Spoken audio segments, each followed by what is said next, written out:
तो आपसे को नमस्ते प्रणाम, मैं अपना ठाकुर प्रखर सिंह और रात के 10 बज चुके और कहानी का जो सिलसिला है बदस्तूर जारी है। आज की कहानी की बात करूं तो आज की कहानी कोई कहानी नहीं है।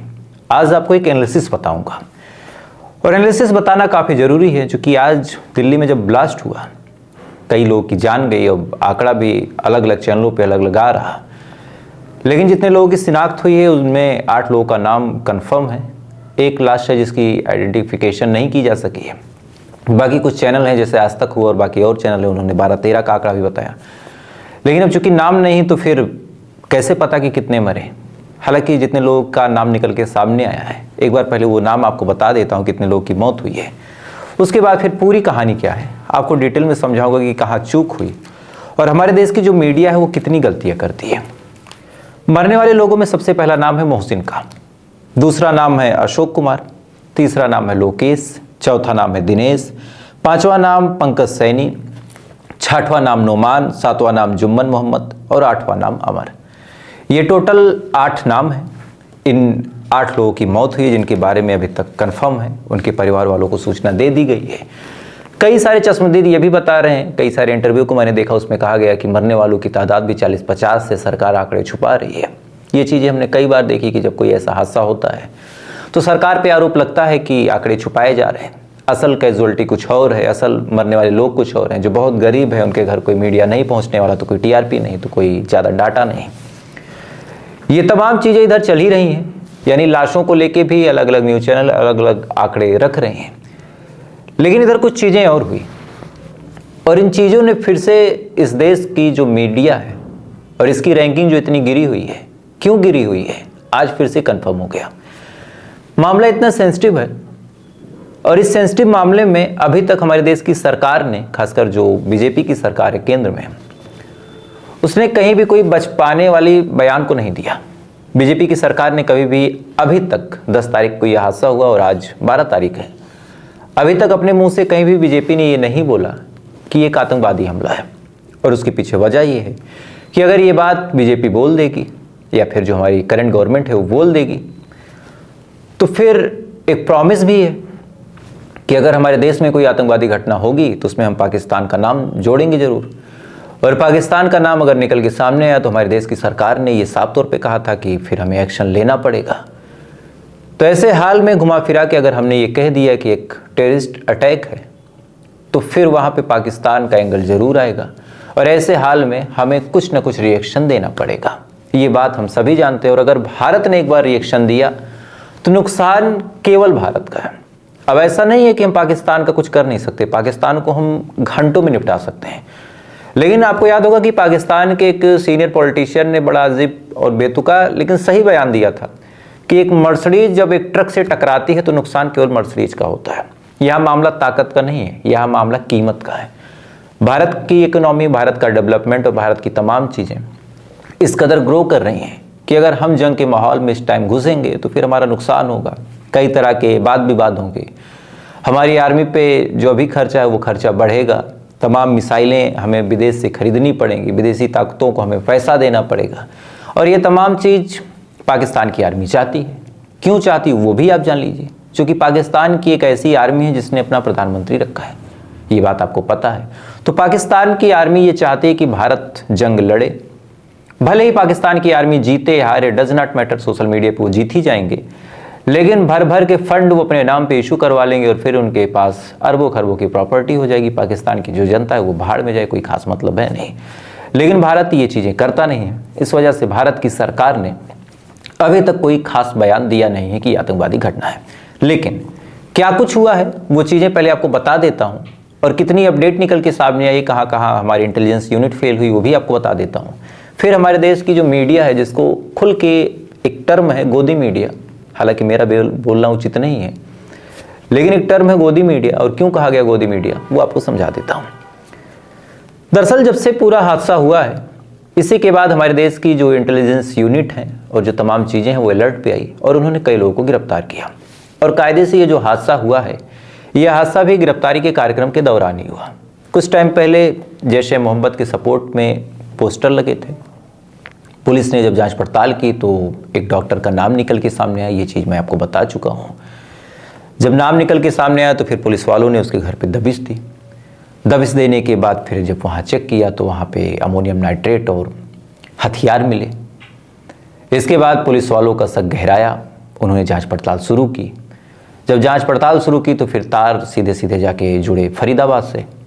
उसके बाद वो तार फरीदाबाद जोड़ते हुए पुलिस पहुंची और गए घर में दबिश दिया।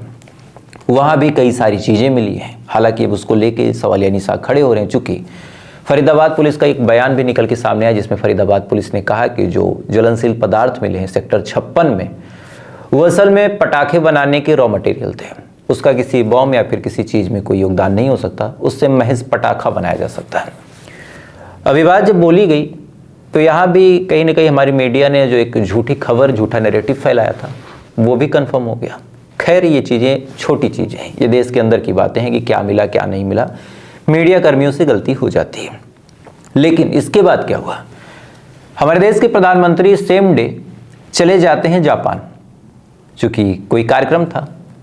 अब इस पे कई सारे लोगों ने सवाल उठाया था कि भाई देश में इतना बड़ा हादसा हुआ लेकिन प्रधानमंत्री छोड़ के चले गए देश को। तो सफाई में यही आया कि भाई किसी देश में कोई प्रोग्राम अगर शेड्यूल हो तो उस देश की सरकार भी बड़ी तैयारी करती है, पूरा उनका एक प्रोटोकॉल बनता है, अरबों खरबों रुपए खर्च होते हैं, इस देश के भी उस देश के भी, और ऐन मौके पे अगर कोई दौरा रद्द किया जाए तो ये जो आपसी संबंध है उसमें खटास पैदा कर सकता है। इस वजह से मोदी साहब को जाना था, वो गए।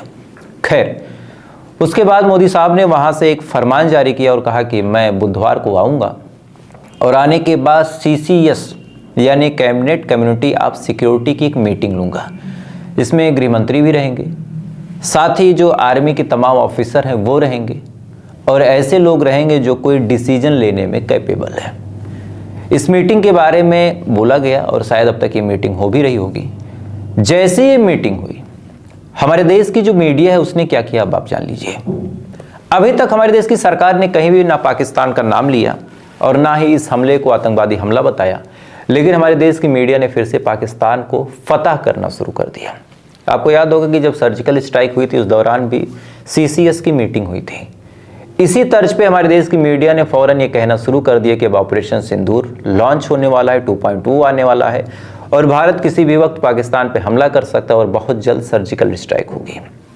आप सोच के देखिए, कोई पाकिस्तानी हमारे देश की मीडिया को अगर देख रहा हो, कोई वहाँ का आर्मी का ऑफिसर या फिर कोई और, तो वो तो पूरा अलर्ट मोड में आ जाएगा। अगर हमारे देश की सरकार ऐसा कुछ करना भी चाहे तो हमारे देश की मीडिया को ये चीज़ें नहीं बतानी चाहिए, लेकिन हमारे देश की मीडिया ने फौरन ही ये चीखना चिल्लाना शुरू कर दिया कि ऑपरेशन सिंदूर 2.2 आने वाला है और बहुत जल्द पाकिस्तान घुटनों पे आ जाएगा। अब ये बात मीडिया ने बोल दी। पाकिस्तान में क्या कुछ हुआ वो आप जान लीजिए।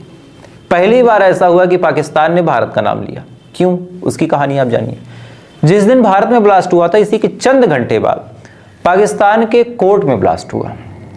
अब पाकिस्तान के कोर्ट में जब ब्लास्ट हुआ तो सेम पैटर्न पे कार में ब्लास्ट हुआ और ब्लास्ट जब हुआ तो 5 लोगों की मौत हुई पाकिस्तान में और 20 से ज़्यादा लोग घायल हुए। ये सरकारी डाटा बताता है।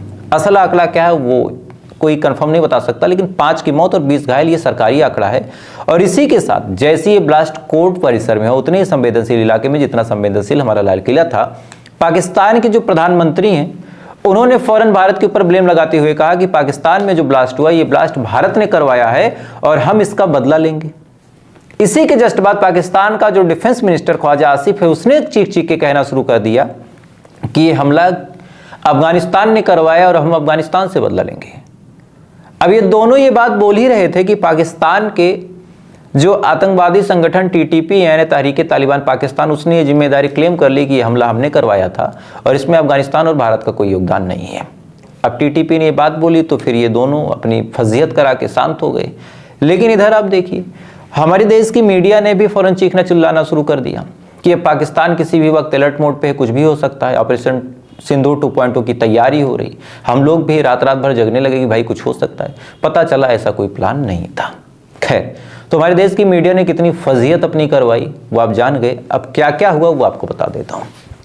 आप एक चीज़ जान लीजिए, कोई कितनी भी ये बात बोल दे, कोई कितना भी सफाई दे दे कि एक आतंकवादी हमला नहीं था या फिर इस देश में गद्दारों की कमी है, तो उसके मुंह पे आप जाके 2 जूता मार दीजिएगा। क्योंकि इस देश में गद्दार थे, हैं, और अगर इनका सही से इलाज नहीं किया गया तो गद्दार बने रहेंगे। अब क्या क्या हुआ है मैं आपको सारी चीज़ें डिटेल में बता देता हूँ। दरअसल इस कहानी की असल शुरुआत उसी पोस्टर से हुई थी जिसके बारे में मैंने आपको पूरी कहानी बताई थी। पोस्टर जब लगा और इंटेलिजेंस यूनिट की नज़र जब उन पोस्टरों पे पड़ी तब उनके हाथ पांव फूले। उन्होंने जांच करना शुरू किया कि भाई कौन है जो जैसे मोहम्मद को फिर से एक्टिव कर रहा। अगर शुरुआत में नहीं रोका गया तो सिचुएशन फिर खराब हो जाएगी। तो फिर फौरन जैसे मोहम्मद के उस पोस्टर के बारे में जांच पड़ताल की, सीसीटीवी कैमरे खंगाले, तो कुछ कुछ नाम निकल के सामने आए जो नाम आपको पता ही है, आदिल, उमर, मुजम्मिल।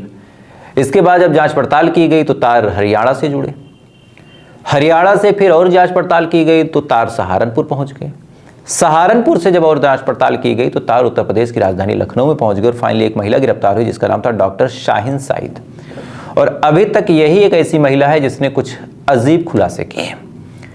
दरअसल डॉक्टर शाहीन साइद, अब डॉक्टर कहना डॉक्टर शब्द का ही अपमान है, तो जो शाहीन है इसने बताया कि मुजम्मिल और उमर जब भी मिलते थे, 2 साल पहले से ये तमाम कार्यक्रम चल रहा, और ये दोनों जब भी मिलते थे हमेशा ये कहते थे कि भारत के अंदर बहुत बड़ा धमाका करना है, भारत के अंदर कुछ न कुछ बड़ा करना है।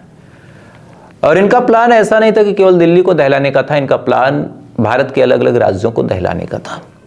इन्होंने तैयारियां की थी, इन्होंने अलग अलग जगहों से घूम घूम के छोटे छोटे मात्रा में, छोटे छोटे अमाउंट में अमोनियम नाइट्रेट लिया था ताकि कहीं बल्क में लें तो आदमी नज़र रखता है, सर्विलांस पे आ सकता है, लेकिन 500 ग्राम, 400 ग्राम, 1 किलो, 2 किलो अगर आप ऐसे ले रहे हैं तो पटाखों में भी इस्तेमाल हो सकता है, बाकी चीज़ों में भी हो सकता है, और भी चीज़ें उसकी हो सकती हैं, क्योंकि एक सॉल्ट है अमोनियम नाइट्रेट, एक एसिड एक बेस को मिला के बनाया गया है, NH3, और फार्मूला नहीं बताऊंगा। खैर, तो ये तमाम चीज़ें चल ही रही हैं। इसी दौरान इन दिनों का प्लान 2 साल से लगातार एक्टिव है कि एनीहाउ भारत को दहलाना था। ये और बड़ा प्लान कर रहे थे, इनके जहन में और चीज़ें थी, लेकिन ये ब्लास्ट जो हुआ ये इन्होंने हड़बड़ी और मजबूरी में कर दिया। क्यों, वो आप जान लो। दरअसल अचानक से ताबड़तोड़ एक हफ्ते के अंदर इनके सारे जो लोग थे वो उठाए जा रहे थे, और इकलौता उमर ऐसा था जो बचा था और जो ब्लास्ट कर सकता था। बाकी आप देखिए, शाहीन को गिरफ्तार कर लिया गया, और जो मुजम्मिल है उसको गिरफ्तार कर लिया गया, बाकी एक साथी आदिल अहमद था उसको गिरफ्तार कर लिया गया, और इन तमाम लोगों को गिरफ्तार करके एक ट्वीट किया पुलिस ने और कहा कि तुम चाहे जहां हो तुमको हम खोज के रहेंगे। इसके बाद फिर जो उमर था इसको लगा कि भाई अब टाइम ज़्यादा है नहीं, ये धीरे धीरे जैसे तैसे करके आता है, और इसने जो भी इसको समझ में आया इसने ब्लास्ट किया। हालांकि ये जांच का विषय कि ये क्या किसी के इंस्ट्रक्शन का वेट कर रहा था या फिर कोई और मामला था। एक मौलाना का भी नाम निकल के सामने आ रहा है, वो भी आपको पता चलेगा। लेकिन अब इसमें इंटरनेशनल साजिश कितनी थी वो आप जान लीजिए। इन दोनों के टेलीग्राम पेजेस को खंगाला गया, टेलीग्राम अकाउंट को, कि ये कहाँ ऐड हैं, किससे ये बात कर रहे थे, क्या कर रहे थे। तो जब टेलीग्राम और तमाम चीज़ें चेक की गई तो इनका सीधा कनेक्शन तुर्की में निकला। ये कई बार तुर्की पे भी गए हैं, तुर्की के विजिट पे, और इनके फ़ोन में टेलीग्राम पेजेस में कई जगह पे तुर्की के नंबर और तुर्की के ग्रुप ऐड है। और ये ग्रुप इस बात का सबूत है कि इनकी ट्रेनिंग शायद तुर्की में भी हुई थी और तुर्की से इनको फंड किया जा रहा था। और तुर्की किसका दोस्त है बताने की जरूरत नहीं, हम सभी जानते हैं कि तुर्की पाकिस्तान का दोस्त है। तो कहीं ना कहीं ये हमला एक इंटरनेशनल साजिश है। पार्टिकुलर आप केवल तुर्की का नाम नहीं लगा सकते, पार्टिकुलर आप केवल पाकिस्तान का नाम नहीं लगा सकते, क्योंकि जिस हिसाब से हमला हुआ है, जिस इंटेंसिटी के साथ ये हमला हुआ है, ये हमला अकेले पाकिस्तान के बस का नहीं है। और सबसे अहम बात, जो मेन फैक्ट है कि अभी चंद घंटे पहले लखनऊ की इंटीग्रल यूनिवर्सिटी से एक परवेज नाम का शख्स है, उसको भी गिरफ्तार किया गया है। साथ ही जो शाहीन है उसका ये भाई लगता है, उससे भी पूछताछ जारी है। शाहीन ने तो अपना मुंह खोल दिया, उसने बताया कि हमारा एक प्लान था, एक तरह से हमारा एक ग्रुप था जो एक्टिव था, हम धमाके करने की ही फिराक में थे, 2 साल से तैयारी चल रही थी। बशर्ते यहाँ जब लगातार धरपकड़ होने लगी तो फिर डर लगा, फिर ये तमाम चीज़ें हुई। ये तमाम बातें शाहीन ने बताई, और यही वजह है कि जो लोग ये सबूत मांग रहे हैं कि भाई ब्लास्ट हुआ तो फिर किस पाउडर से हुआ, अभी तक वो चीज़ें इस वजह से नहीं, क्योंकि पूरी तरीके से इस बम को तैयार नहीं किया गया था। अचानक से जो बन सका उस चीज़ को बना के फ़ौरन बम फोड़ दिया गया, क्योंकि जो उमर था उसको डर था कि अगर घंटे 2 घंटे 4-6 घंटे और लेट किया जाएगा तो शायद मैं पकड़ लिया जाऊंगा और मकसद नहीं पूरा होगा, और मकसद पूरा करने के पीछे ये लोग परेशान थे। खैर, तो हमारे देश की मीडिया ने ऑपरेशन सिंदूर 2.2 ऐसा बोल के देश की इज्जत तो सत्यानाश ही कर दी। ऑपरेशन सिंदूर के दौरान भी ये पाकिस्तान चढ़ते चले गए। अच्छा, इन्होंने इतना झूठ बोला कि हमने जो मारा वो भी कवर हो गया। नहीं तो आप सोचिए अगर हम सच सच हमारी मीडिया सब बताती कि भाई हमने इतना मार दिया और एक्चुअल फिगर उतना आता तो हम कम बोलते हैं, लेकिन ये होता कि भाई उन्होंने कम बोला लेकिन वो सही बोल रहे। ऑपरेशन सिंदूर के दौरान जब हमारे देश की गोदी मीडिया पहुंच जाती पाकिस्तान कब्जा करने, तो हमने जो मारा भी था वो चीज़ें भी सबको झूठी लगने लगी। क्या किया जाए, भरोसा यहीं टूटता है। खैर, तो फिलहाल ये थी पूरी कहानी, और इस कहानी के बारे में आपकी क्या राय कमेंट जरूर कीजिएगा, और आपकी क्या राय ये भी जरूर बताइए। बाकी थोड़ी देर बाद आपसे फिर मिलते हैं ऐसी किसी खबर के साथ। तब तक आप अच्छे रहिए, खुश रहिए, अपना ख्याल रखिए, अपने देश का ख्याल रखिए। जय हिंद, ऊपर वाला आपकी हिफाजत करे।